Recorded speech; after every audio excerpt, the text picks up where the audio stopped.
Okay, so here we are. Nice to see you, Peter. Good to see you. Good to see you. It's been a couple of years. Yep. And But we're still talking about the same stuff.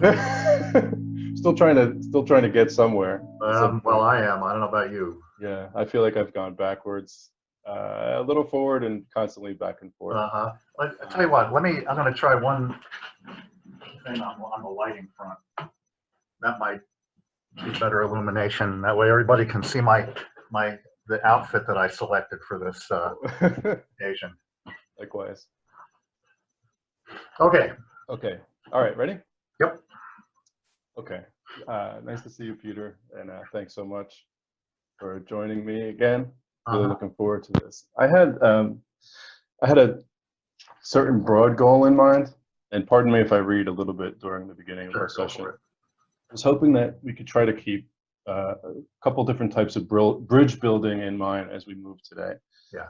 Specifically looking to create win-win or synergy between theory and practice, between the world of academia and the world of teaching at large, between research and application of the research or the implications of the research, between people who are experts, and you might claim yourself as one, you might not, I'm not sure yet, and people who are curious. So that's really like the space I'm trying to occupy today. All right. I always deny expertise because usually people, when they think they're experts, they stop growing.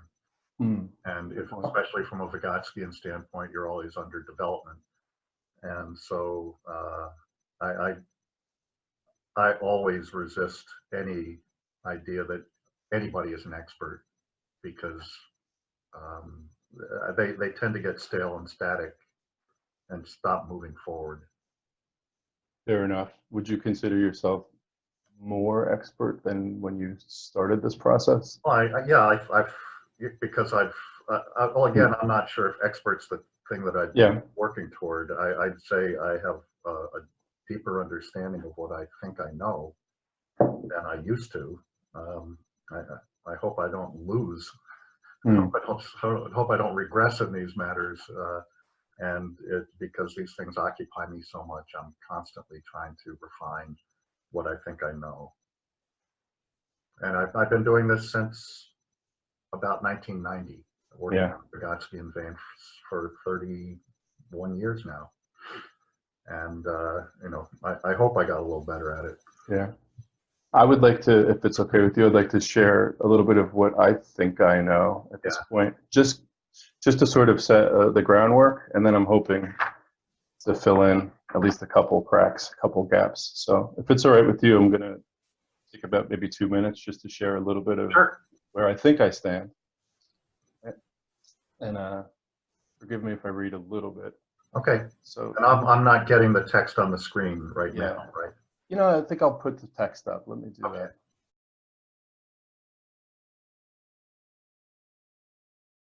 Perfect. Okay. So at any point, you're going to probably hear like buzzers in your head as I move through some of what I know. And hopefully you could just mentally bookmark some of that. That's how I am when I read my own writing too. So. Okay, cool. So pretty much I'm going to start with, as I understand it, like the setting that Vygotsky was working in was, there was a crisis in psychology, and it was not just in the Soviet Union, it was kind of worldwide, and everyone was trying to solve this impossible puzzle, thought of impossible, after Wundt made a breakthrough of separating lower and higher mental functions into these categories. And this is all as far as I understand.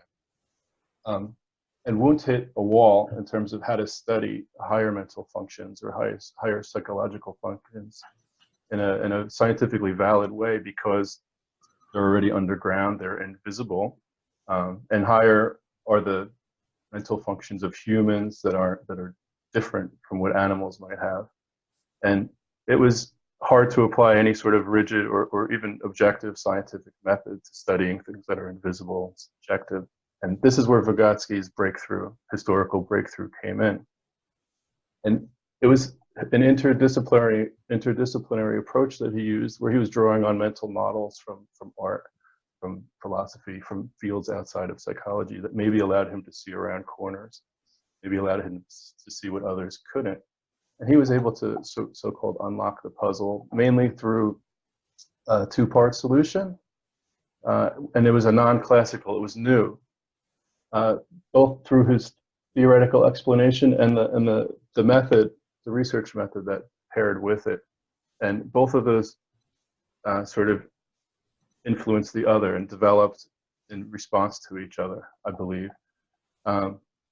So one of the main differences between Vygotsky's, and I'm going to try to hurry up, one of the main differences between his approach and the classical approaches that existed before him was he focused on the whole entire process of development.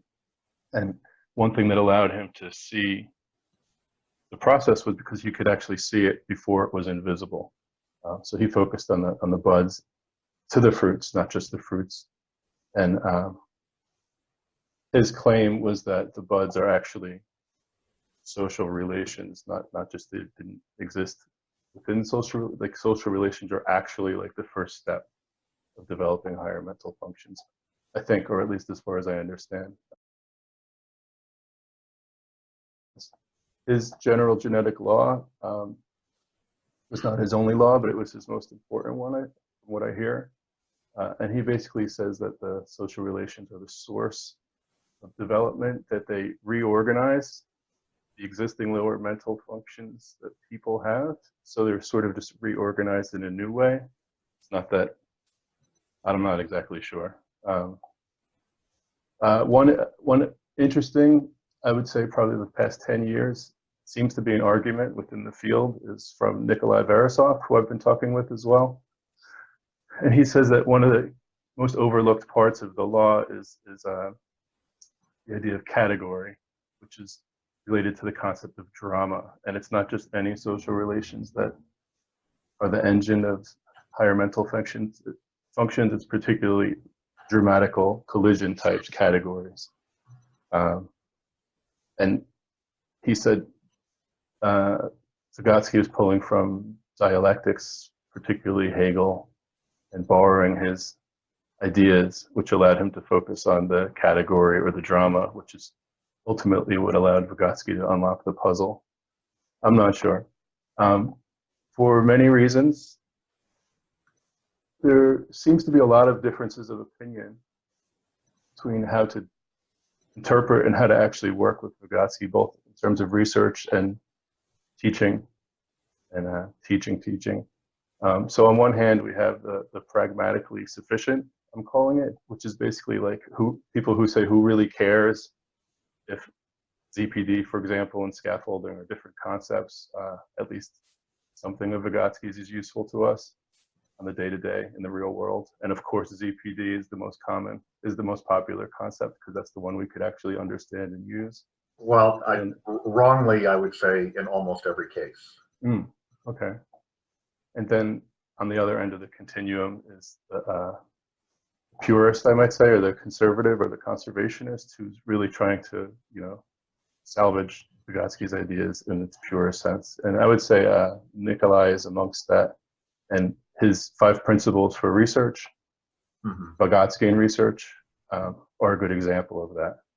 So, sorry for the long preamble, but that's kind of where I am right now.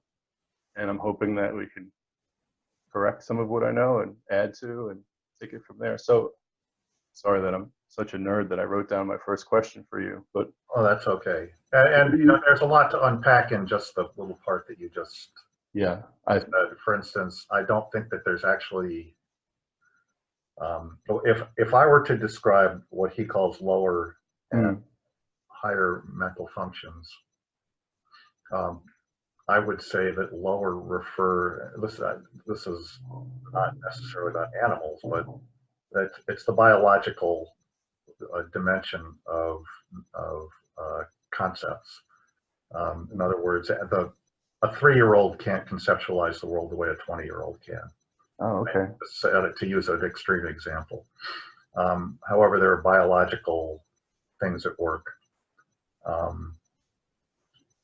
And those are the ones that are common to everyone, with the perhaps exception of people who have whose bodies deviate greatly from the evolutionary norm.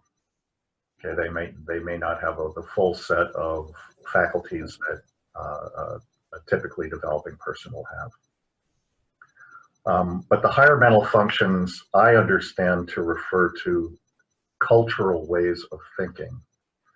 So even though I might be born and my identical twin, and I might have been separated at birth and had that person grow up in some other country, some other part of the world, we would learn to be different kinds of people through our engagement with our surroundings. And those are what I understand Vygotsky to refer to as higher mental functions. So they're not universal. One of the traits of higher mental functions is that they're not universal, whereas biology is more universal. And so it refers to socialization factors that produce different frames of mind for people raised in different kinds of societies. So then if you look at twin studies, for instance, and you find surprising results where people raised on different sides of the world end up having all these similarities, those similarities would likely be according to the lower mental functions. Yeah, they would be biological, but it's unlikely that they would be identical in how they see the world, how they think, and what they think about, because their surroundings have produced different things to think about and different ways of approaching them. So if you go back to Peter Tulvista's work, this is a long time ago now, from about 1990, maybe 89, he talked about how ways of thinking emerge through solving the problems presented to you by your environment, which I think has held up really well. And you know, people who the bush people of various places in Africa who hunt and gather learn to think. They're presented with very different challenges about their environments than I am sitting here in the office. And the way we think is a function of our efforts to engage with our worlds in ways that keep us alive and produce some level of security and happiness. Yes. So that's what I think higher mental functions make it sound as though it's the super smart stuff you do. So if you think of the old critical thinking scales, some people associate higher mental functions with the stuff at the top of the chart. And I don't think that's it. I think you're missing the point of Vygotsky if you leave culture out of it. I've heard some people use the phrase cultural, and I might be wrong here, cultural concepts or cultural development as a sort of synonym for the development of higher mental functions. Well, that's what I would do. I'm not claiming that I own that term, but I probably got it from Mike Cole or someone in Mike's orbit, but that's what I would say. But at the same time, I hope I'm not misrepresenting Mike, but he's, you know, the funny thing is I can't read Vygotsky because I don't read Russian. We're always relying on, and a lot of what's published as Vygotsky is actually his students' lecture notes. You know, so you're never really sure what you're getting, especially once it gets translated. If you look at the 3 different translations of Thinking and Speech, they're really different from each other. So in addition to being reliant on the work of translators, I rely heavily on people like Mike and Jim Thwirch, who read it in Russian and have helped to explain it to the English-speaking world. So it's, you know, there's a lot between me and the original, you know, and then of course there's my own take on it based on how I've tried to use these ideas to engage with data of my own. Sure. Studying things that Vygotsky never studied, like how do teachers develop conceptions of good teaching, that sort of thing. Yeah, whereas he was probably a little more focused on scientifically biological concepts. You've been a little more. Vygotsky? You've been No, more no. focused on social concepts. No, the Vygotsky that's what Vygotsky did. Now, but if there's a big difference, he studied children, mostly adolescents, some there. There's a book that I started reading, one of the collected works, where the whole thing is about adolescence, which I had overlooked because most of what I'd read had dealt with clinical research and with children. But he's actually got quite a bit about adolescence. But then with Luria, he also did the study of adults in Uzbekistan and Kazakhstan. So, he did. I don't know if the studies you could call related in terms of the data sets, but they were related in terms of the notions of human development that that were so fundamental to how he produced the psychology. Yeah, it's interesting to hear. I think the last time we talked, I think you may have learned this since the last time we talked, because you said then he was focused a bit more on developing, like, say, the concept of like a mammal, like a fish versus a whale. Okay, and that's as opposed to developing concepts that you tend to study, which are much murkier.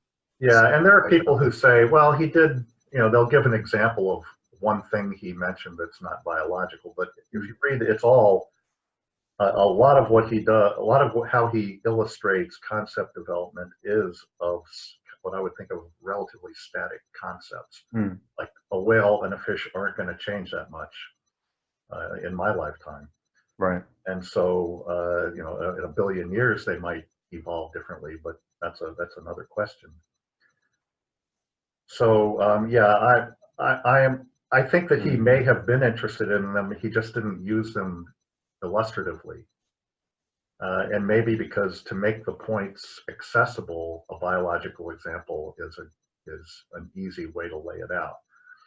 But there is scientific agreement on what distinguishes a whale from a fish, and that was one of his examples. Whereas there's not scientific evidence that says whether teaching this way or teaching that way is better teaching. That I agree with you, and I understand your last sentence, but it does seem a little crazy to people outside the field. So why is there no scientific evidence? Because there's no agreement on what it is. Why not? Like, I know it's not anything goes. I understand that. Some things are better than others.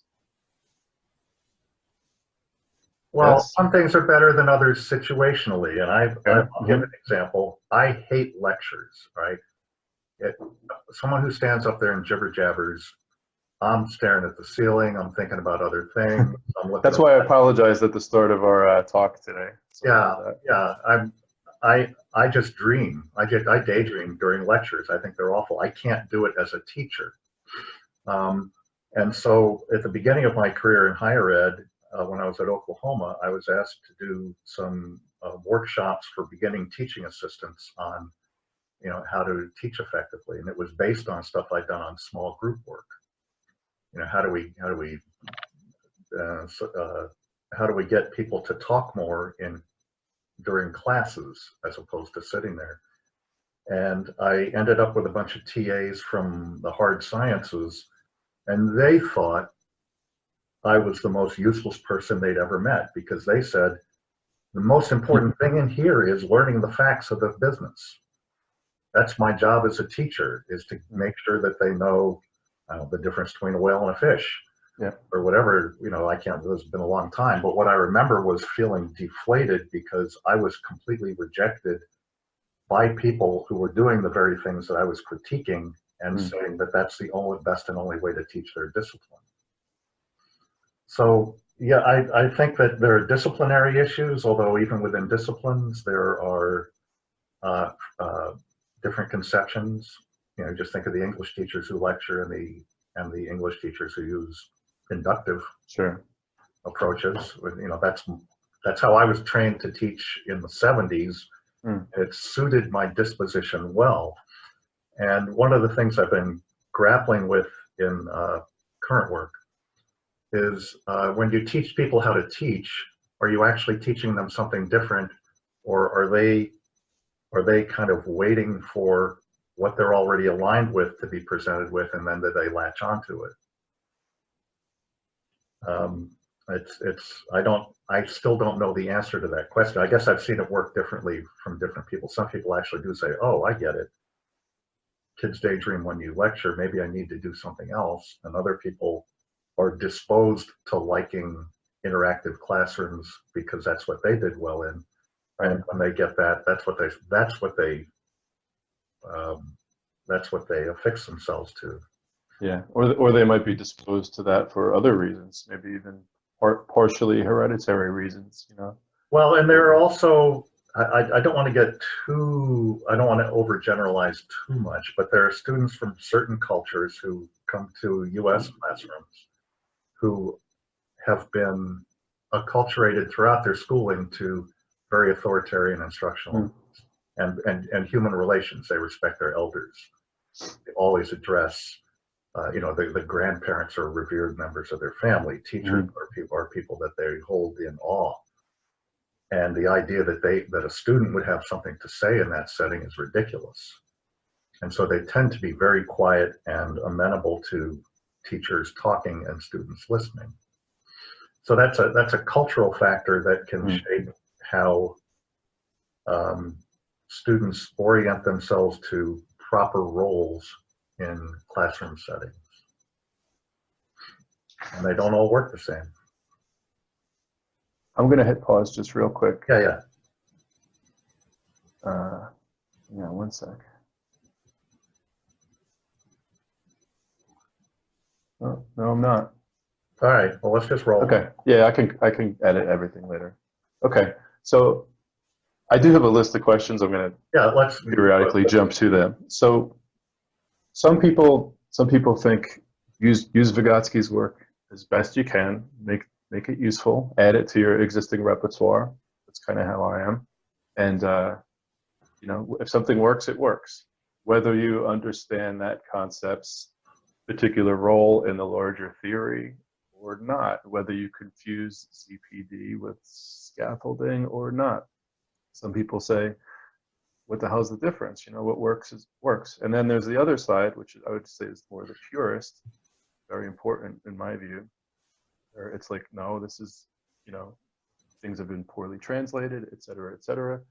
I could read in Russian, and I would put Nikolai Borisov there more on the purist end of the spectrum. Right. I see you moving a little bit. Where would you locate yourself there between the two? And well, where would I locate myself? So the kind of work that I do now in a university setting makes my task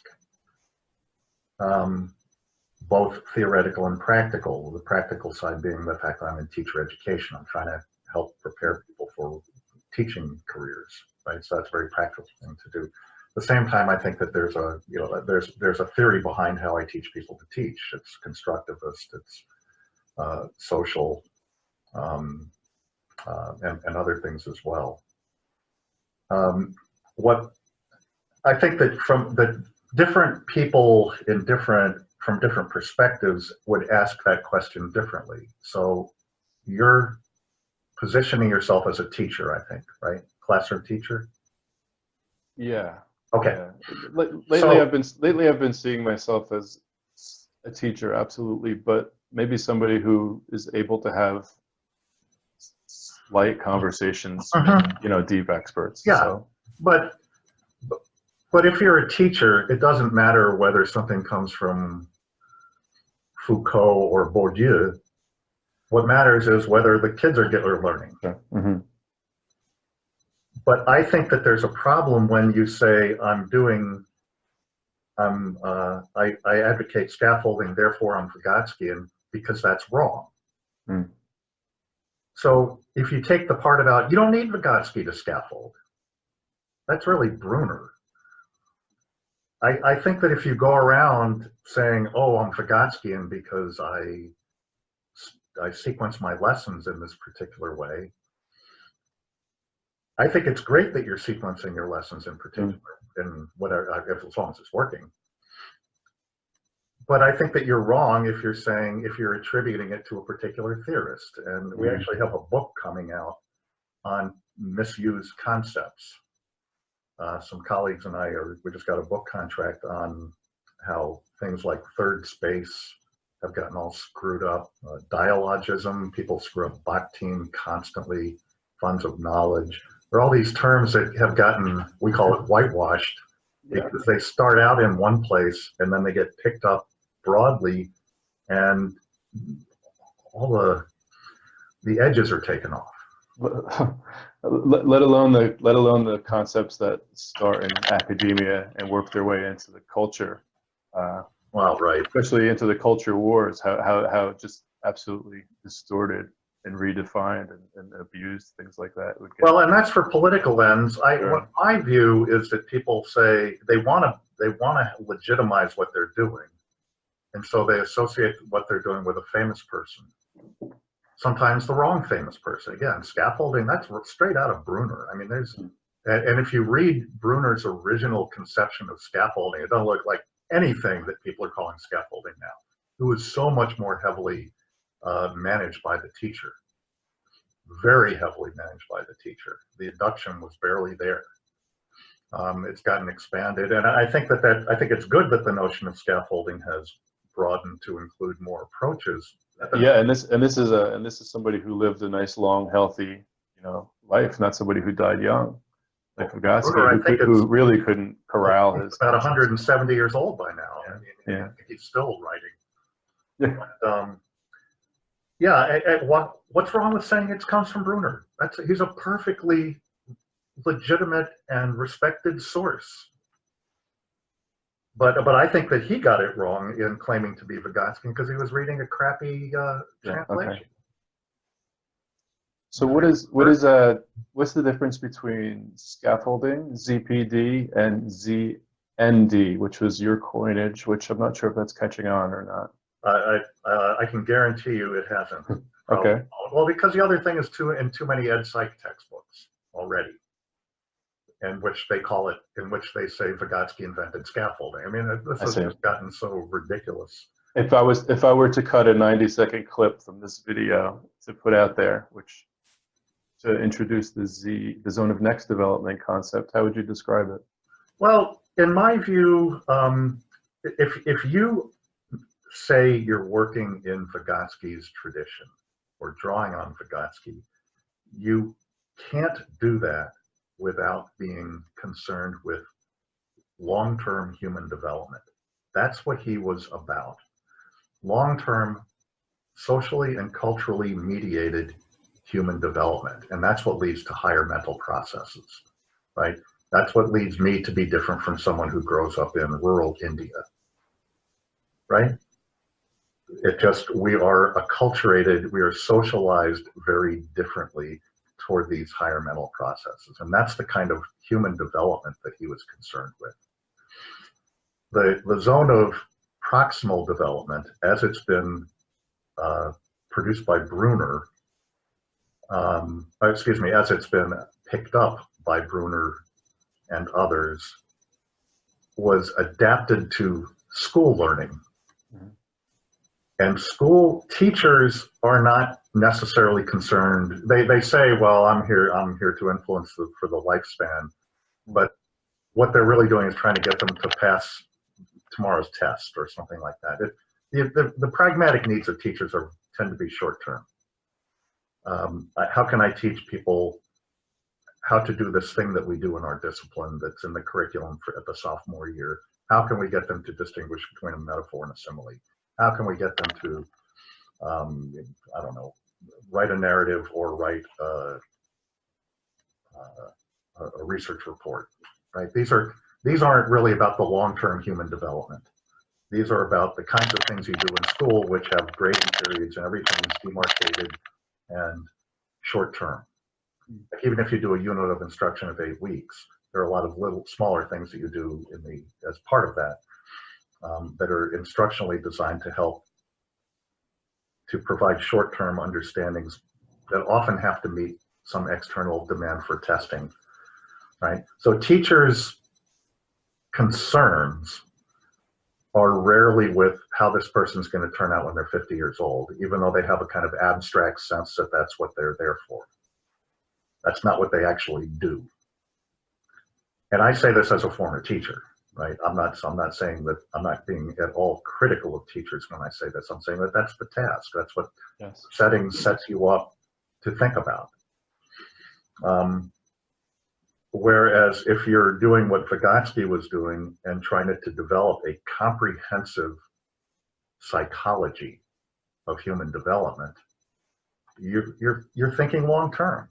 And so the zone of next development, that's not my term, by the way.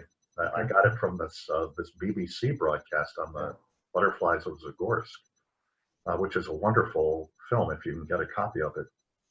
I do, yeah. It was about how to create tools through which deaf and I can't remember if they're blind or non-speaking, but they may have been deaf and blind, how they can develop means through which to communicate verbally as a way to become part of broader social processes and trajectories so that they can belong in society. That's a long-term thing. And it's concerned with next stages of development in a grand sense, which is very different from the short-term thinking that you do in school. And I just don't think that schools provide I don't know if the incentive is the right word, but schools don't position learning as being like that. It's mastering subject matter, passing next week's test, and teachers are agents of the school system.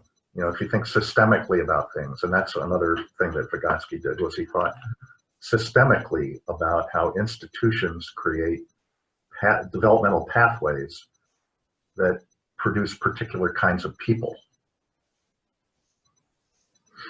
I remember writing a certain paper in college, and it was intense, it was crazy, it was last minute, and I just felt every single element of my skill set sort of synthesizing at once. Mm-hmm.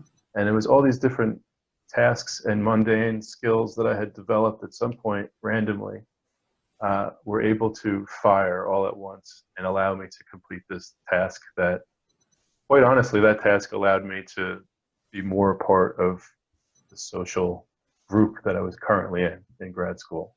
Well, I'm glad that worked for you. I can tell you the very first paper I wrote in my doctoral program, I had come out of a national writing project experience. Everything was very personal. Mm-hmm. Developing a distinctive voice was very big part of that. I had just read I can't remember what it was. I'd read a kind of jaunty history of education, and I really liked the author's style and kind of a stylistic approach was very big. I got that first paper back, and the professor said, he was kind of like, and what he said was, "You don't write like a scholar." So I've had to do these genre shifts at various points in my life where what worked for me as a writer didn't work because of where I was doing the writing. And this was at University of Chicago. They had very particular ways of thinking what scholarship looks like. Right. And part of my task as a graduate student was to learn to rewrite so that I fit and kind of crush or to mute my distinctive voice, which was something I was then able to build back in over time, just not in a less kind of flamboyant way, probably. Yeah. But then when I started writing for the public I've written about 110 essays in newspapers. That's 1,000 words, 600. And going from writing, 300-page books and 50-page journal articles to writing short, pithy, accessible, readable essays, I had to find a different voice for that. And a lot of people say, "Wow, that's neat. You can write these essays." And I say, "Well, anybody can write them." I say, "No, that's actually not true."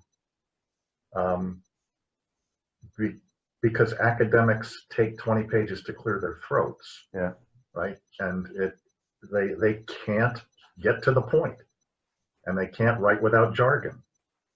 And I think in part they feel non-scholarly writing in these non-scholarly ways, and they feel that people won't take them seriously anymore. So there are a lot of things that feed into that. Sure. All having to do with socialization. Mm.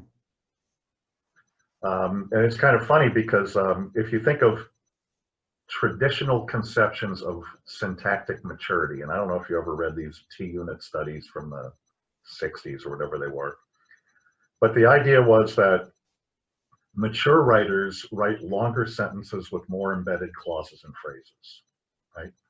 That became a value. That's why that was the impetus behind something called sentence combining, where you learned how to make your sentences longer and still keep them grammatical.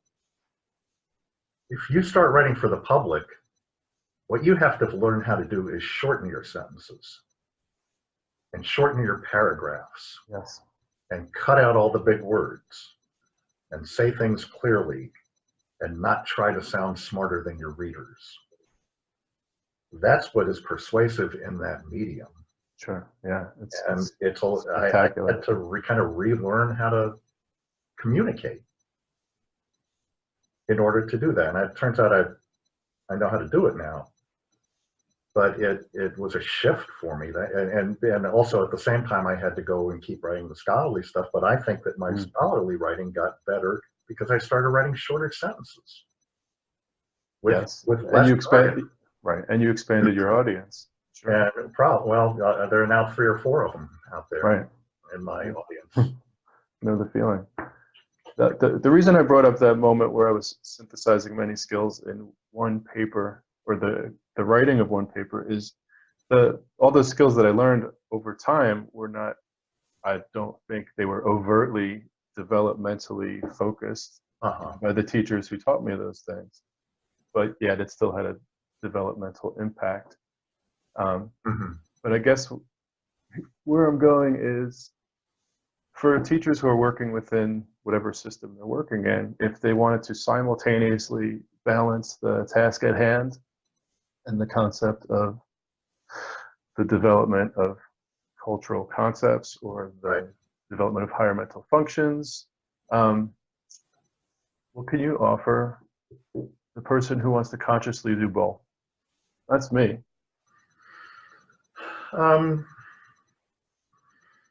Well, so let me I'm not sure where to start.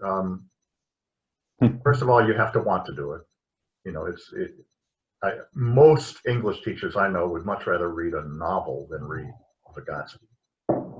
Most human beings would rather read a novel. You know, so you have a million different things to read: gardening magazines, novels, Vygotsky. Vygotsky's a load. I mean, he is not. It's a struggle to read. I started this thing last summer. I'm on about page 50. Interruptions have a lot to do with that, but it's also just slow going. So you have to have a willingness to read things that take a lot of time and don't necessarily have a big practical payoff. And I don't know, I think most teachers are too compressed in their time demands to have the luxury of reading theory. I know someone who once described the Heinemann Press, which is explicitly for teachers, as, yep, that's writing for tired teachers. When I write something for Heinemann or the English Journal, I write for tired teachers. And then, you know, I've written things for the English Journal and they say 17 pages, that's too long. What can you cut out? Because that's, you know, they're tired teachers. They're reading during a break when they're not grading papers, or they're, you know, maybe at home, or maybe they're just tired when they get home and they want to watch a TV show, you know, or they coach and they don't have time for these things. And I speak from experience. I was a coach. I was a teacher. I read the English Journal and not researching the teaching of English for most of my teaching career. That began to shift because I did my PhD while a teacher. So I had this dual life anyhow. But that was actually beneficial to me, I think, because I was constantly straddling theory and practice. But it also made theory more relevant to me when I could find applications for it. So that was, if you can't road test a theory, it's just a theory. Yeah. You've got to be able to road test, and that's built into Vygotsky's conception that abstraction's important, and what he called spontaneous concepts, the ones you develop through practice, both are important, and neither does well without the other. So a robust concept always has both a theoretical and a practical dimension, or else it's hollow. It's either hollow or difficult to make sense of in new contexts. So does this translate? Does this translate somewhat to like try it out even if you don't understand it? Well, that's trial and error, and I think that conceptually driven instruction has an anticipated sense of outcome. Okay. So Well, just because I've been looking at Vygotsky's work for a long time. I took a lot of years off, but I've come back around to looking into it, and I don't understand it so much, but I still want to try things out. So is it almost like understand it and then develop a system as a teacher, or sort of like bounce back and forth between the two? Yeah, again, if you have to have it in conjunction with practical activity, but they're also one of his great overlooked work, in my view, is the volume that was assembled from various writings on what was called defectology. Defectology is a terrible word for a great idea, and it was actually originated in Germany. Vygotsky, some of the Russians, this is pre-Soviet, picked it up, and it loosely translates to Soviet and then Russian special education.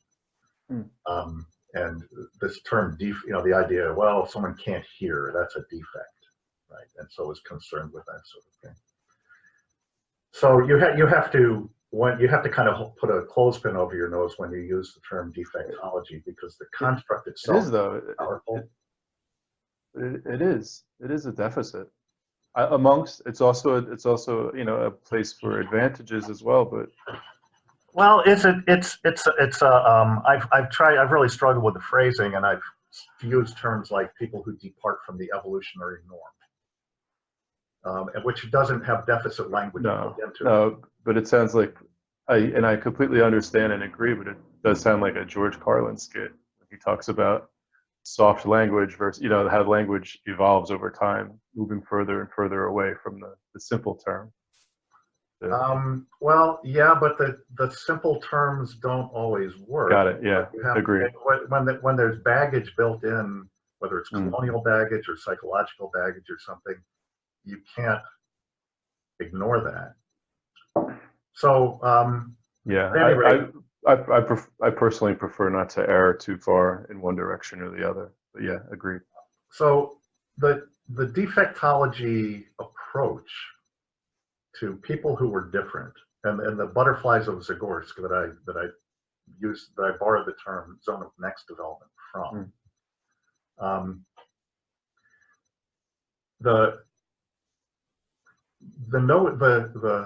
The fundamental premise of the defectological movement in the Soviet Union was that being different isn't bad. But what is bad is how people treat you for being different.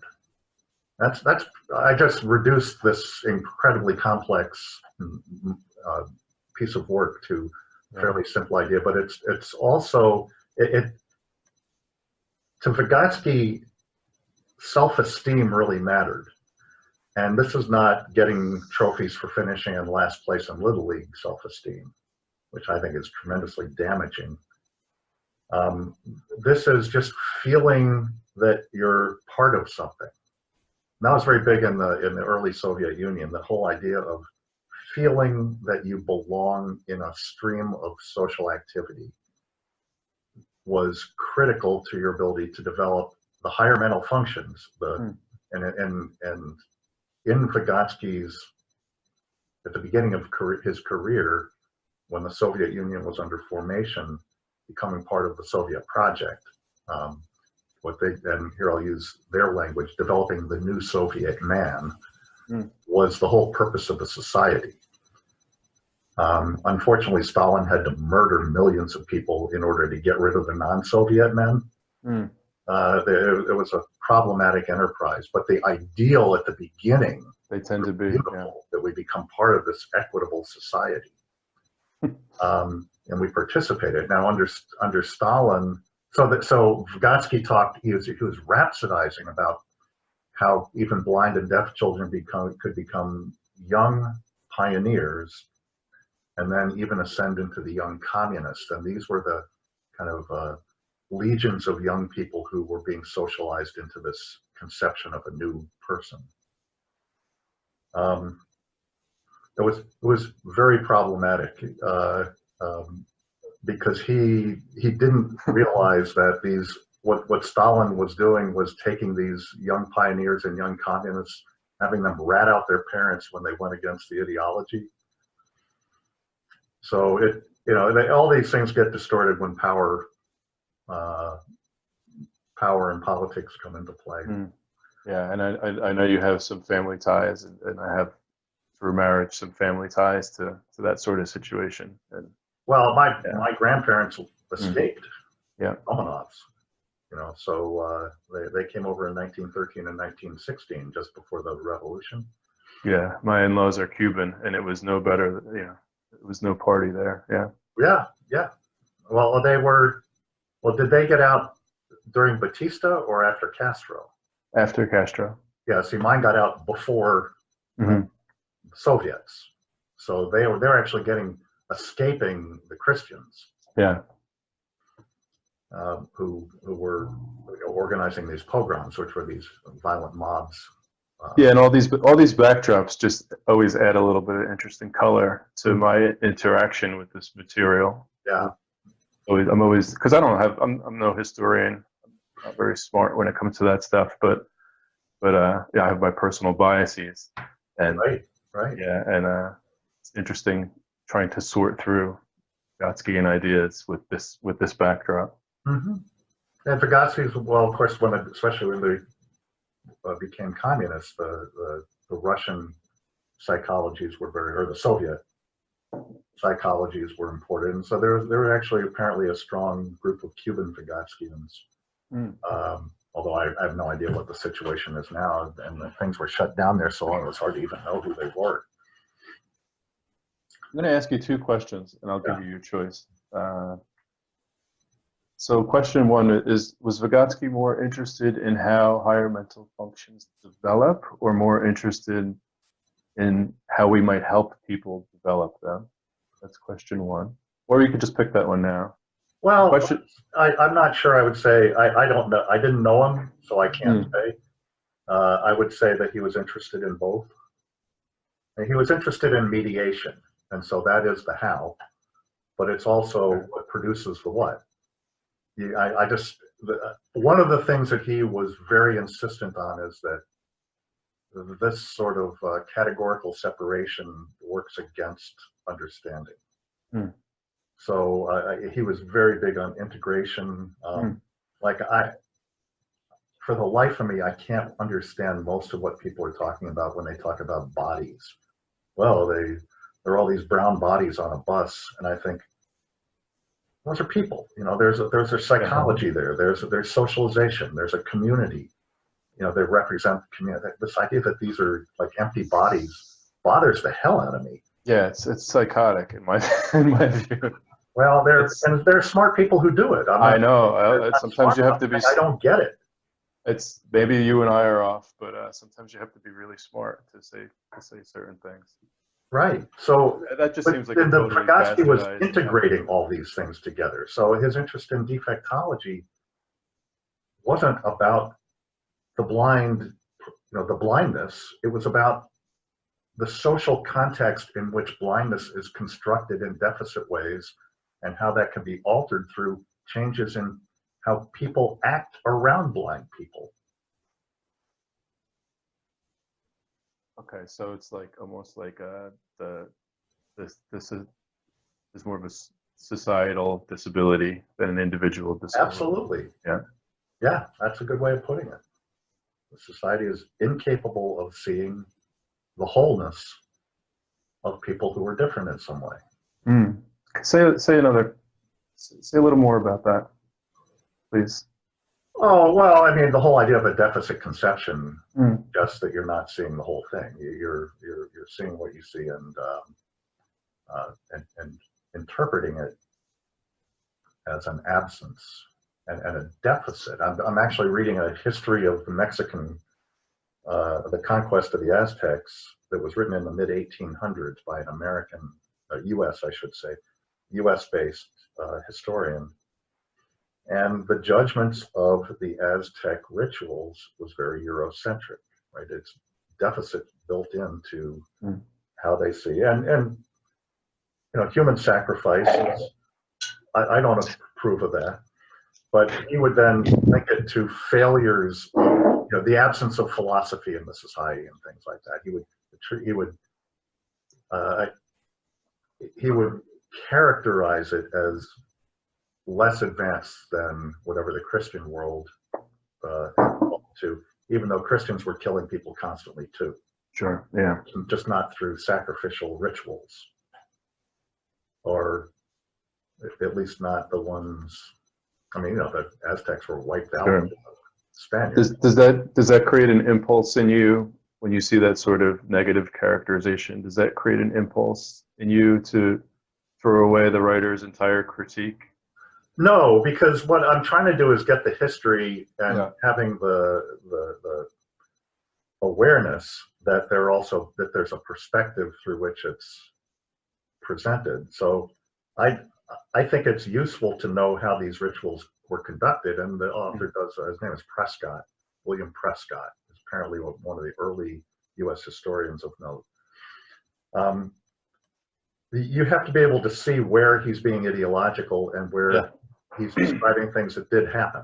Sure, and where there's actual value in what he's saying, and where there's just hideous, especially by modern standards. You know? Yeah, by modern standards, and you just have to accept him as a white Eurocentric male from the mid-1800s, and how that shaped his perspective. You know, that's human development. For better and worse, I would say. And so there's another trend, you know, that I'm not quite thrilled with. The idea of just throwing people's entire perspective or entire catalog or entire set of contributions away because they have done bad things, or, you know, especially by today's standards. Well, yeah, and that seems to, maybe that's just me, but that seems to be no, it's not just you. I think it's and not only a trend, but a trend in my field, a trend in our field. I would say even at the national level. Well, and you know, you go back, you know, you can say, well, Wagner was a Nazi, I'm not listening to his music anymore. I think that that's a legitimate decision to arrive at. And I can also see why people said, I don't care what his politics were like, this is important music. I can see legitimate ways of taking either stand. It can get, you know, then there's, do we tear down the Robert E. Lee monuments? That's a huge question that the United States is facing today. Or for that matter, Thomas Jefferson. I think Robert E. Lee, you can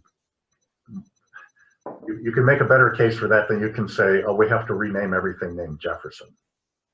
But that's the kind, I mean, those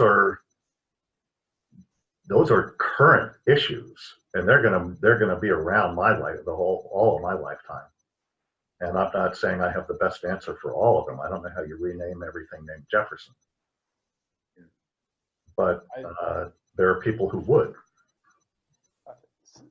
My preference would be the person who wants to enjoy the music and the person who wants to not listen to the music. Need to have room for both of these people and respect both of these people. And my view is, if you don't want to listen to it, don't listen to it. Yeah, yeah. Now, you know, now when things are out in public spaces, it becomes more complex. One of the most interesting little segments of this book was the way you wrote about the Confederate flag. I thought that was really, really cool, because what you did was you brought about 5 or 6 different potential readings to that text. the Right. flag as text. And that was really cool. Would Oh, you mind? Would you mind recapping that a bit? Well, I wrote it a while ago. The example I think I used concerned I think it was in South Carolina. Yeah. And they'd flown the Confederate flag above the State House since whenever they started flying it. And a lot of those things were. And this book has Vygotsky in the title, so it is relevant to the conversation. That's right. Yeah. But a lot of the like the introduction of God into the allegiance, a lot of these things were done at the point of integration to create a history that didn't exist. And the daughters of the American Confederacy, or whatever they're called, they were huge in building monuments to Nathan Bedford Forrest and making the kind of reviving a Confederate flag that wasn't necessarily the flag used by all Southern troops. But the Confederate flag is among the flags that were used by Southern troops. So there was I originally wrote that around the turn of the century. And that's when a lot of these State House questions, should we take the flag down? Should we put it behind glass? Should we fly it 200 feet from the State House? Who do we piss off by doing any of these things? Who do we insult by leaving them up? And what I did was simply take different stakeholders in the Confederate flag dispute in South Carolina, and it usually boils down to heritage or hate, and position different people in relation to their historical feelings and ideologies that led them to construct the flag in different ways. Tell me if I'm telling the right story from your point of view and what you want me to do with it. Yeah, no, I just think that was interesting. How about simply the task of having to go into 5 or 6 different people's heads and read the text. I thought that alone was just useful, which is kind of what you were modeling there. You were reading the text. You were even reading the text from somebody in a boat coming into shore and looking at the flag in terms of which direction it's flying. Yeah? Totally divorced from any political. Right. And what would the Martian think seeing this? Yeah, right. Or what would the new citizen think who has no idea, like what doesn't know the history. Right, or there's astrological signs perhaps in there. Right. I don't know. I don't know exactly what my question is. It was just cool because you were able to take something that was about as hot button as it gets. And what would you say? Is there like some sort of method, or is it just simply like let's read this from 5 or 6 different angles, and that would be the method? I would say that if there's a method, I don't think I could name it. I'm sure someone else could say, he's being hermeneutical or something. I don't Yeah. Not that I know what that is, or phenomenological or things like that. But yeah, go ahead. I'm sorry. It's probably just probably just goes back to the whole. I was taught to teach English by George Hillocks in these inductive ways that you always are questioning your assumptions. And that's that was an assumption questioning exercise, not necessarily my own, but behind this way of seeing the flag, what are the assumptions that are at work? Okay. And how are they developed, and how are they cultural, and how are they developmental? Because they do suggest trajectories, taking this position or that. It's almost the only even remotely productive conversations I've been able to hold with people regarding President Trump has been to use this method. For instance, like there's almost no way to do it except for get inside 5 or 6 different people's heads and try to ventriloquate or try to steel man them. What would they say in a way they would agree with? And it's like a virtually impossible task. Like no one's able to do it. It's fascinating. Yeah. My next question is, and this might be a little redundant, can you compare and contrast a learning objective for either a class lesson or a class unit with the concept of developing higher mental functions. So I have the gist of the question, but not what you want me to do. Okay.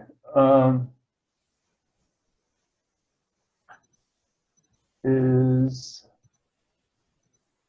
I guess, teaching short term and can you, let me change the question then. Okay. Can you think of any effective Vygotskian teaching lessons, teaching strategies that are either loosely or purely Vygotskian that you could share? I just don't think of him in that way. Okay, that's So, helpful. You could, I've written a couple of articles about what does Vygotsky mean to the elementary school teacher or something like that. I wrote something like that one for the English Journal and one for language arts. So one for younger kids and teachers of younger kids and one for secondary kids. And what I try to do is shift the attention to what kind of context am I creating in my classroom through which learning might occur. And I give examples like, and again, everything comes back to socialization. People are socialized to behave differently in public settings depending on where they come from. And so I think that this is just a nice, clear example. If you go to a more or less typical white church, Christian church, the role of the congregant largely is to be quiet, right? To stand when told to stand, kneel when told to kneel, read this psalm when told to read this psalm, all in unison. And there's specific turn-taking rules that you abide by in church, in those churches, in order to be considered a member of the congregation. Okay, would you agree with that? Yeah. Mm-hmm. Okay. Those rules happen to map very well onto the sorts of turn-taking and procedural rules that take place in classrooms. Mm. There's someone in charge with an authoritative text, maybe even with access to the deity of intellectualism. Mm. And the role of the student/congregant is to speak when spoken to, say the right things, sit and kneel at the appropriate times, to follow these rules that are designed to promote conformity and kind of faith to the principles of instruction or the content of instruction. So even if the teacher says something wrong, if it's on the test, it's going to be right for a while. And that's an interesting problem of history textbooks, is that they're often flat out wrong, but you have to do what you're tested to be correct on. So I'm going to shift back to the church model. Many black churches are noisy, and I used to listen to a lot of, and I'm not a Christian, by the way, but I like black church music, and I've listened to a lot of black church services. And when I lived in Chicago, when I would drive around on Saturdays, they'd play the previous Sunday's services, black churches on the radio, and I like the music, but I also liked the way the whole thing was just this one seemingly spontaneous experience. The distinction between singing and preaching weren't clear. They meld into each other, and the congregation was supposed to be yelling and interrupting and shouting and testifying. And if the congregation is quiet, the minister says, "Y'all can't hear me." It gets kind of tries to incite the congregation to participate more. Okay, so that's a public setting. Bring that behavior into church and you get sent into school and you get sent to the office. Having a side conversation, talking out of turn, shouting stuff out, shouting, not raising your hand, but being spontaneous and jumping in. High energy, yeah. Yeah, and so I think that that's a good example of why black kids get disciplined so much for doing things that they've been socialized to believe are appropriate means of conduct in a public setting, in a formal public setting. And so when I wrote for a teaching audience about what Vygotsky has to offer you, it's not scaffolding. It's how do I think about this classroom as a place in which that has to host people of different means of socialization? How do I conduct a class that has some sense of order? You can't have chaotic or anarchic, anarchy in your classroom, but it also can't be stifling. It can't be culturally stifling, which is how a lot of kids feel in school. And I'm sure many types of white kids too, but this is just such a good, I think, example in terms of how these services are conducted and how that plays out once those kids enter other formal settings. There's a really neat study, and it's very old now, it's like 40 years old, by a guy named Tim Kochman, and he was studying how white and black people interact in community meetings in Chicago. And the white people did what you'd expect of white people. They were reserved. They were in their presentation of their beliefs about, I don't know whether it's to build a basketball court or something. I don't know I forget what the meetings were about, but how do we take this space and do something with it for the public? Do we have a farmer's market here or something like that? Well, so whatever they're trying to figure out in their neighborhood. And the black participants were louder and more emotional in presenting their perspective. When all was said and done, the white people were asked what they thought of the black people, and they'd say they were illogical and irrational and too emotional. The black people would say they had no passion for what they were talking about.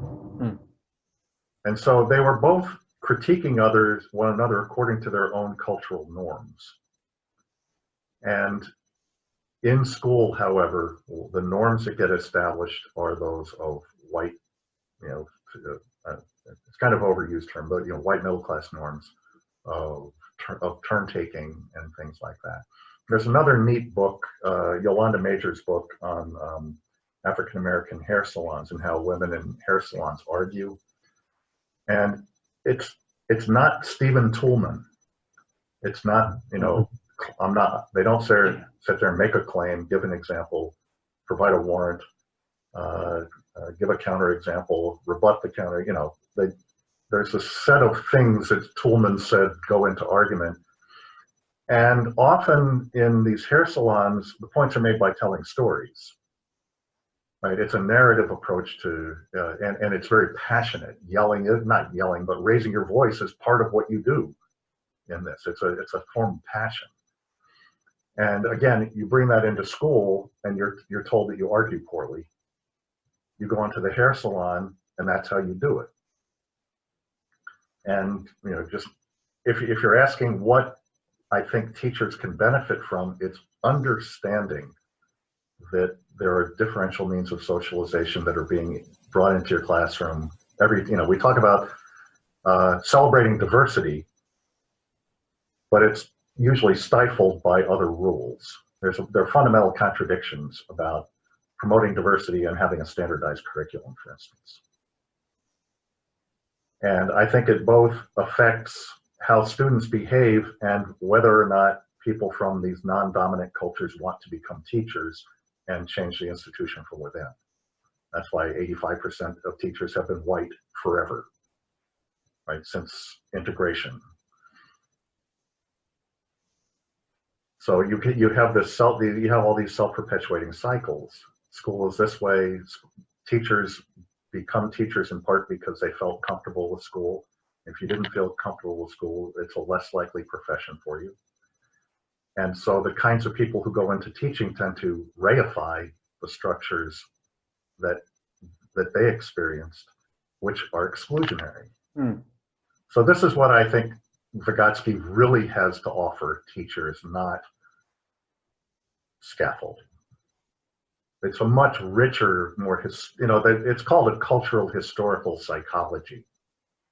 And if you don't have culture and if you don't have history in it, it ain't Vygotsky.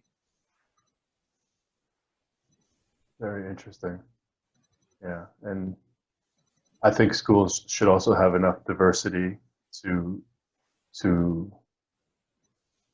represent all the stories you just told, and also the stories of people who interpret things differently.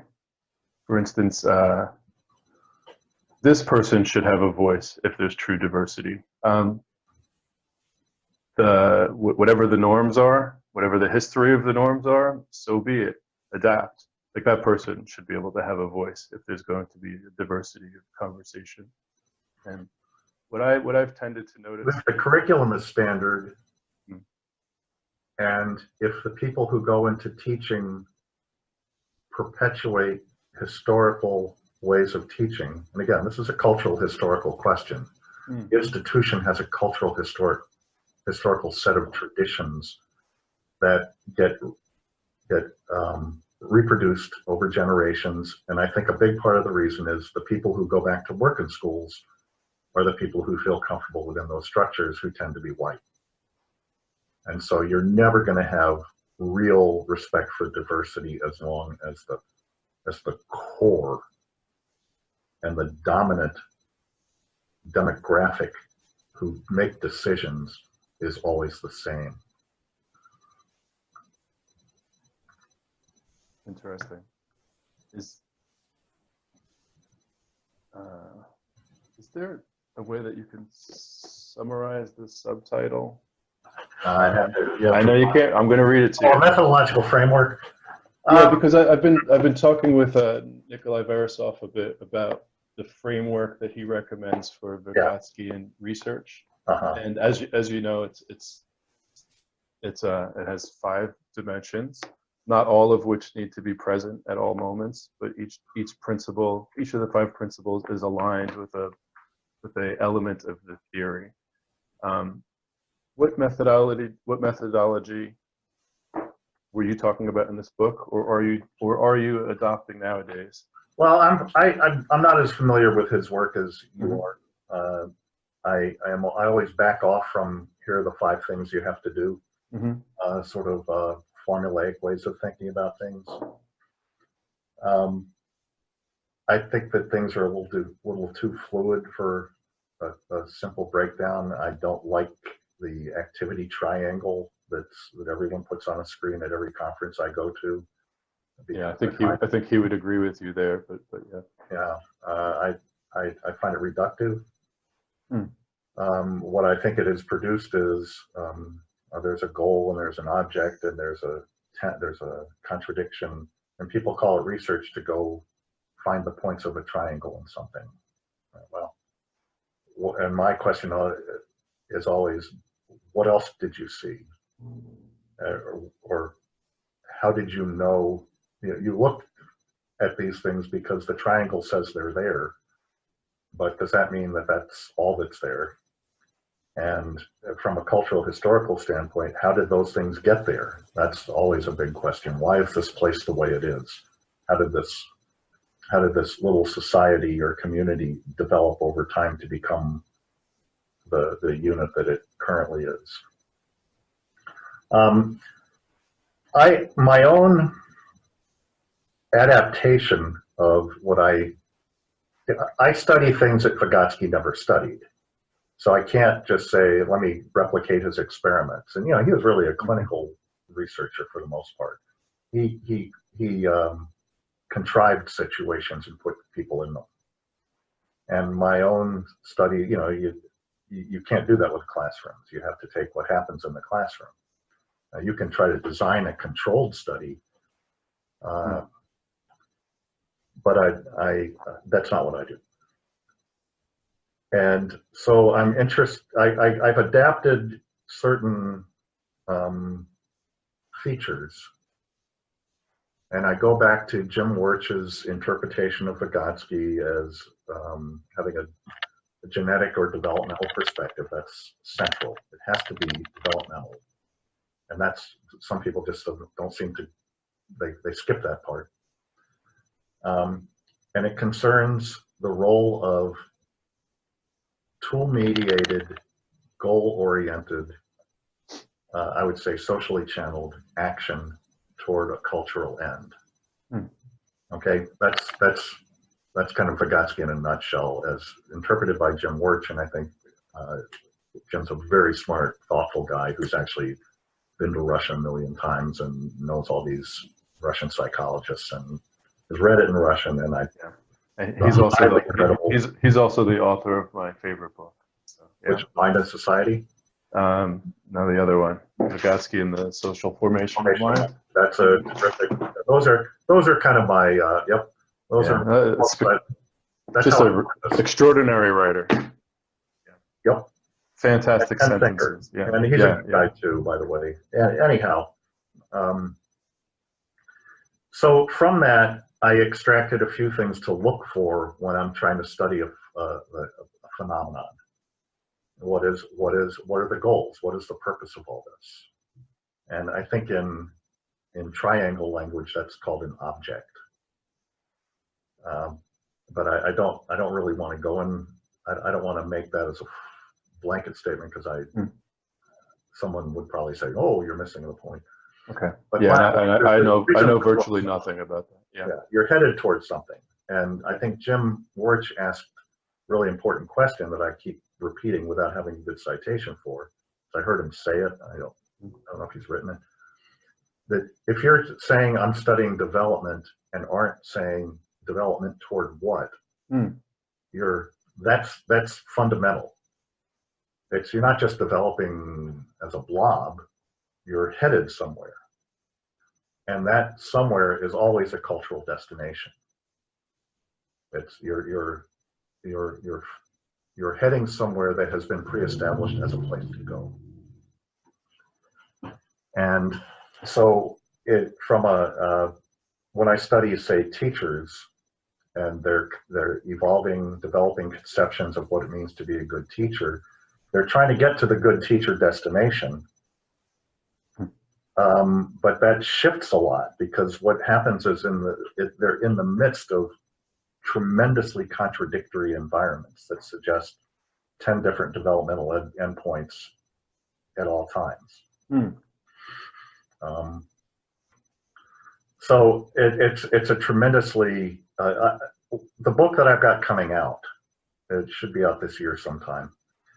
It's sort of like the equivalent of the book that you've been holding up, the Vygotskian literacy research. It's kind of my Vygotskian teacher development book. It puts together, synthesizes 25 years of work in this area. And awesome. So what I keep coming back to is how difficult it is to develop a coherent conception of anything in the midst of so much contradiction. And I earlier just referred to the idea that we're supposed to celebrate diversity and standardize everything. That's a fundamental contradiction that teachers are in the middle of. They're supposed to do both, right? But they can't. You can't do both of those well at the same time. But that's one of many, many, many contradictions that teachers are in the middle of, and they have to do with the surrounding ideologies. Or we're supposed to celebrate diversity, but we're not. But no one who has a different take on it is allowed to speak. Well, right. Another, that's good old academia. Can't wait for that book. That sounds awesome. But I'm sorry to interrupt. Yeah. Well, there are ways. So that'll be out with Bloomsbury. It's in production right now. So that's one of the problems in studying teachers' concept development is that the endpoints are so many and varied. And they may be teaching toward this one here and this one here, and those might be 5 minutes apart. You know, here, go write in your journals. Now let's discuss the story, and by the way, better get to the right answer. Right? So these things are constantly happening in classrooms, and what I've seen people do is say, the problem is that teachers are contradictory. And I say the problem is that the environments are contradictory. And that teachers are working amidst them. They're not dumb. They're often very smart. But smart people can be conflicted. One of the things I use in this new, this forthcoming book is I put together Walt Whitman saying, in Saga Myself, he says something like, I am made up of multitudes. Yeah. I'd have to go back and look at exactly what it is. Yeah, I'm vast. He says, am I contradictory? Of course I'm contradictory. I'm made of multitudes. So I use that poetic piece, and this is very consistent, by the way, with cultural historical activity theory, that you're not limited to any field. You can draw on philosophy, poetry, gardening magazines, whatever. So, and then there's this finding from evolutionary psychology. I read I find that to be a fascinating field, which is very much, it's like this whole cultural historical development of a species.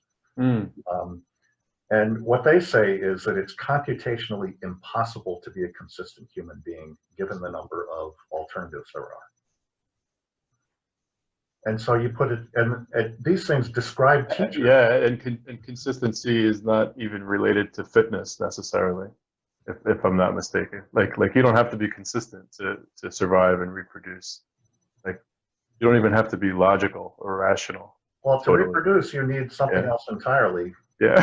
But, I mean, and math. Yeah. This was defined differently in that conversation. Yeah. But so there's this confusion over what the whole purpose of what you're doing is, and that makes teaching a fascinating topic to study and a very frustrating line of work to be in.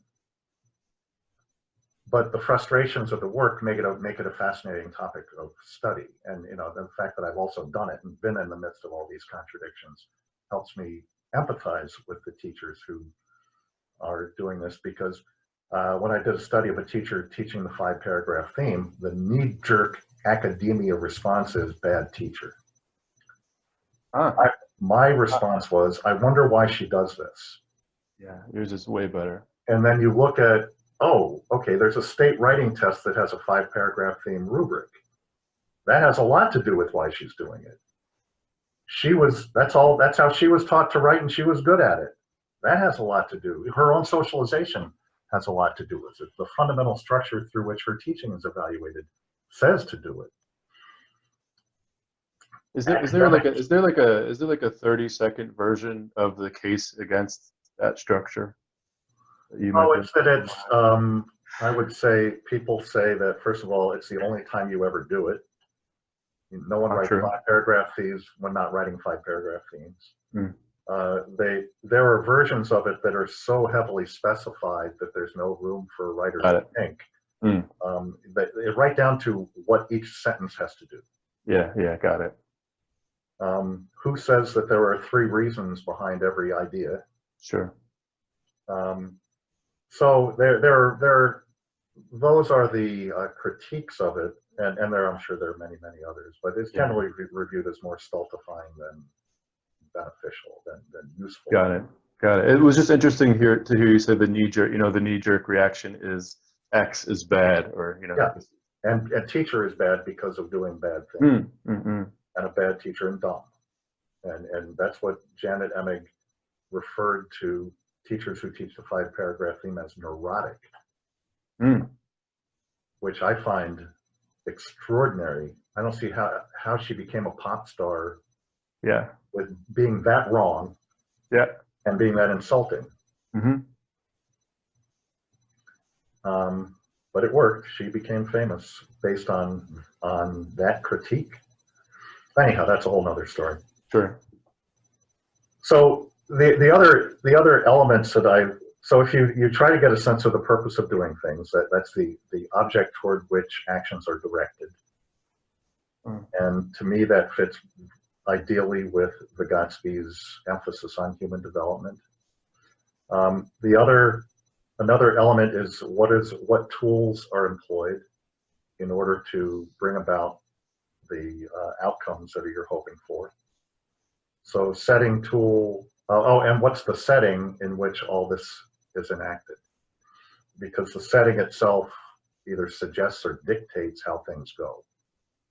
And I know teachers who teach scripted curricula. Mm. And that context frustrates them tremendously. It sets the goal, it sets the things you say, and it limits the tools to get there to what's in the script, as though all kids are the same. You know, this is a classic example of Incredible.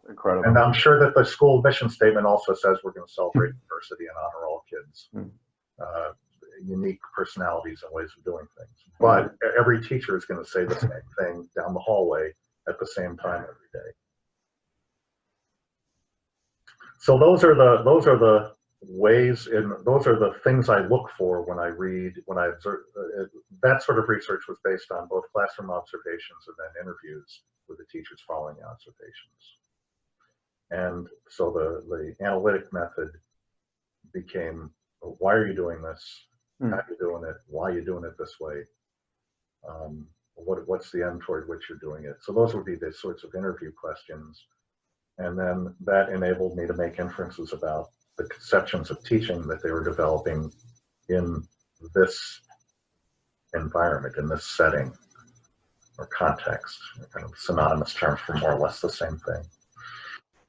So potentially a teacher can just use those 4 questions or some variants of, just as a form of reflection or as a form of group team conversation, etc. Seems really productive. I mean, those questions are always sort of present, but you've made them a little more explicit. Right, and I've grounded them in, if you're going to do Vygotsky, this is a way to do. Okay. And I don't know if that fits with this other guy's big 5. Yeah. But I also wouldn't say that these are the only ways to do it. Although I also was at a conference in Moscow a long time ago, early mid-90s, where there were actually people who claimed to be doing Vygotskian intelligence testing, which struck me as almost a contradiction in terms. How was that defined as? Well, they had, you know, the IQ tests, which are, first of all, IQ is a contested construct in itself. It's not clear whether it's measuring intelligence or your familiarity with the sorts of questions being asked, or whether you like the questioner, and that's always left out of these things. If you have a bad reaction to the questioner, you're not going to want to even be sitting there. So I question whether there is such a thing, but these people claim there was and presented on it. Yeah, I have a Vygotskian take on that topic, but I'm gonna save that for another time when I could get my thoughts together. Yeah. Well, what's next? I have 2 more questions for you. Okay. Okay, and the first one is, well, first, happy Martin Luther King Day. And well, thank you. Yes, and are there any personal stories that you have about Martin Luther King, or is there anything you could say about him in a Vygotskian context? Well, he was a man of contradiction. Okay, that's for sure. You know, he was a great moral leader who plagiarized and had a lot of extramarital affairs. I mean, he was human, no doubt about that. And you know, I was there for all that. I was born in 1952. I don't know if I saw the "I Have a Dream" speech live on TV, but I was around at the time. That's too long ago for me to remember what I was doing in 1968, or I was 68 or 65. Anyhow,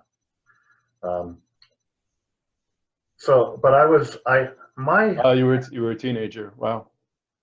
Yeah, and I can't remember I think he died in 68, but the Dream speech might have been 65. So I was a young, immature teenager who was much more interested in whether I could get my pimples to go away than I was in human rights. Mm. You know, I can't claim to have been a really worldly or socially conscious kid. It's also probably worth saying that I grew up in a segregated society. I grew up in Virginia. My schools were segregated, and I didn't really question it when I was 12 years old. Right? This is the school, you go to it, and that's who's there. You know, I wasn't, as I said, I was a pretty oblivious kid. At the same time, the civil rights movement was starting to boil around me, and because we lived close to Washington, D.C., we got the Washington Post and Washington Star every day. The Star, yeah. And that was really in the air, plus all the desegregation was in the air. And so there were very turbulent times. And King was an important figure in all that. But what bothers me is that there were so many other people. There's no Fred Hampton Day, for instance. There's no Andrew Young Day. There's no Harry Belafonte Day. He was a really courageous guy because he was in these marches. His career was at stake. He could easily have just said, sorry, I'm going to go sing some more Calypso songs while y'all march. But he was out there. So what bothers me about the way the civil rights movement is now remembered and celebrated is that it focuses on the guy, the nonviolent guy. Not Malcolm X, not Fred Hampton, not some of the badass guys, not Eldridge Cleaver or Stokely Carmichael. I mean, these people were very important in this movement, but there was a hostility to them. There was a threat of, the Black Panthers were armed. They're not remembered in the same way, even though I think that they had a very important role. And I wish the civil rights movement weren't reduced to the nonviolent guy who's less threatening. And that doesn't mean that King wasn't a stoutly, morally courageous man. He was. But I think that he's become the icon because he didn't advocate for violence. And that's the way white people want to remember the civil rights movement. What does that last sentence mean? Well, as a kid, I was scared. And scariness produces change, I didn't know what was going to happen. I just knew that there were some violent people out there who didn't like the way things were, and they might do something about it. And that was scary to me as a kid. I understand it, but the civil rights movement is remembered with people like Rosa Parks did a nonviolent thing. King's approach was nonviolent, and that's I wish that the more severe people got more credit for the role that they played. And by the way, talk about contradictions. King is very indebted to Gandhi, right? I was surprised when I went to South Africa last year how much they hate Gandhi in South Africa because he was a racist. If you read what he wrote about black people, black Africans, oh, it's rough. So this Mr. Peace, Mr. Indian rights, he also discriminated against people. It's just, the world is so contradictory. People, yeah, the world, people. And you and I are too. I'm not placing myself above this. But I've been able to accept my contradictions through my immersion in the scholarship. Interesting. Is when Vygotsky talks about the topic is the process of development. It's the main topic of his experiments and theory. specifically the topic, the process of development of higher mental functions. Is that is that limited to individuals, or can a society? Well, is it too much of a stretch question. Can we say, since we're talking about the civil rights movement, yeah, can we apply a Vygotskian lens to development of Of course, yeah. Anything that concerns human development is amenable to this sort of analysis. Okay. Um, Is that, as far as you know, was that an idea of Vygotsky's, that it was supposed to be flexible? Like his theory was supposed to be flexible to the individual and to the group, perhaps? well, here's where it always gets complicated, right? Okay. Mm-hmm.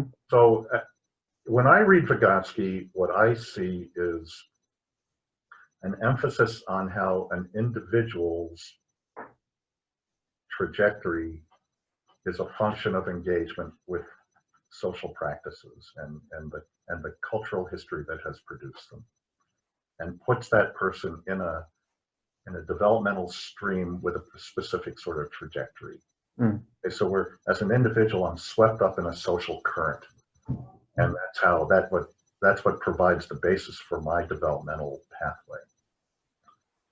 So you can't separate them. Without the cultural stream, there's no stream to get swept up in.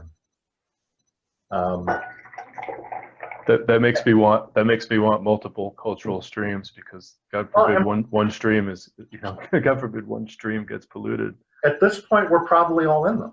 Mm. Whereas when Vygotsky did his research in Uzbekistan, these were people who'd never been out of their own valley.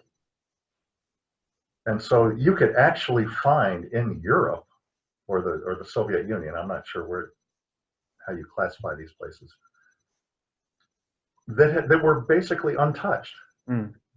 And so they could go into these remote valleys in the mountains of Uzbekistan and find these little societies that, if they wanted to get to the next thing, they'd have to walk over a mountain. And so they didn't.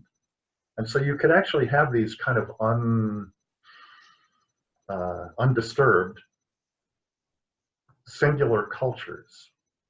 It's hard to do that now. Mm. And in fact, he and Luria were very judgmental about those people. But I think their studies are fascinating. I don't know if you've ever read the Luria book. I think 1976 is the date. No. But they would give these peasants these sorting tasks. And so here's a card, here's a hammer, a saw, a rake, and a log. Which one doesn't belong? This is a kind of a classic Eurocentric sorting task. And they'd say, well, they all belong. You can't cut a log without a saw. Yeah. And they would see relationships that were different from the classification schemes that the researchers had in mind. And it was baffling to the researchers and they were almost trying to talk the peasants into seeing the proper relationships, and they were just met with a different logic. Very cool if they would have just given the problem, right? Given the problem and say, let's just look at how this problem is answered. Because that's just really interesting. Was conducted in the Mm-hmm. I mean, it's easy to see what they could have done better 100 years ago. Yeah. Can an artificial intelligence, can some sort of machine learning develop higher mental functions? Well, that's one of the that's an enduring question, and I would say now no. In 100 years, I don't know. Okay. I guess you could say that Alexa which is a form of AI, yeah, is probably built with certain cultural norms, embedded, because it wasn't developed by Uzbekistani peasants of the 30s. It probably does things that people like you and me do. And you can build probably cultural things into the machinery of a robot. I just don't, I'm not a tech guy. I don't really understand how things like that work. So it's not my best question, but as someone once, I remember this question came up, and a woman wrote something like, well, when these things have postpartum depression, we'll see what kinds of, what they can actually simulate in a person, or if they can cry, or it was a strong emotional dimension that they said you can't build into something, that you can't fabricate. You can probably learn to simulate it. Okay. But I don't think that doesn't mean, I guess it's an open philosophical question. Does that mean it's there or not? Yeah, I just imagine this field of Vygotskian AI development, like even maybe applying or even testing out some of his principles in the coding of some sort of machine learning, which I also know nothing about. But I'm wondering to what extent machines that sort of learn or teach themselves or both, I'm wondering to what extent their learning process does and does not match a Vygotskian conception of development. Kind of interesting. Again, AI is probably more sophisticated than I understand, and it's probably more varied than I know about. I know about Alexa and I know about robots. It's you know twice as much as I do. Yeah. Right. Which is not, and I don't know much. I have an easier question. Okay. Well, it's something that I can answer without guessing. This is it. It's is there anything else you think we should discuss that would be helpful, particularly toward a target audience of people who are interested in Vygotsky but don't have like a don't want to read them? Yeah, there you go. That's what YouTube's for. I mean, that's what YouTube is all about. Well, the only thing I could say is you got to read it yourself, because if you're going secondhand all the time, that's when people find in their ed psych books that Vygotsky invented scaffolding. If you're always getting secondhand information, that's what you're getting. And it's important, I think, to engage with the ideas yourself. At the same time, if I were a high school English teacher right now with 150 students, and I thought it was important to teach writing and grade it, that's what I'd read. My students' writing, not some old Soviet psychologist. But I think that teachers are put in the position of having to take shortcuts because their jobs don't give them time. Is there one paper that you have written that you think, if somebody had time to read a 10 to 15, 20, 25 page paper even, what would you recommend for that type of audience? I would start with one of those ones that I wrote for teachers in either language arts or English journal. And again, I know the language arts one has gotten some circulation and referencing, and it's called something like, "What Does Vygotsky Have to Offer the 21st Century Language Arts Teacher?" Okay. And because that's when I try specifically to say, here's what I think that is something that matters, that's probably different from what